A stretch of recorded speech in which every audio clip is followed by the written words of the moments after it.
जयन्ती मङ्गला काली भद्रकाली कपालिनी दुर्गा क्षमा शिवा धात्री स्वाहा स्वधा नमोऽस्तुते।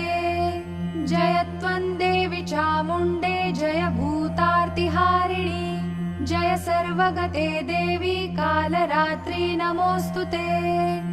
मधुकैटभविद्रावी विधातृवरदे नमः।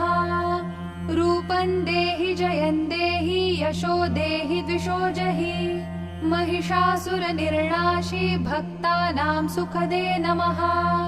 रूपं देहि जयं देहि यशो देहि द्विषो जहि रक्तबीजवधे देवी चण्डमुण्डविनाशिनी रूपं देहि जयं देहि यशो देहि द्विषो जहि शुम्भस्यैव निशुम्भस्य धूम्राक्षस्य च मर्दिनी रूपं देहि जयं देहि यशो देहि द्विषो जहि वन्दिताङ्घ्रियुगे देवी सर्वसौभाग्यदायिनी रूपं देहि जयं देहि यशो देहि द्विषो जहि अचिन्त्यरूपचरिते सर्वशत्रुविनाशिनी रूपं देहि जयं देहि यशो देहि द्विषो जहि न तेभ्यः सर्वदा भक्त्या चण्ड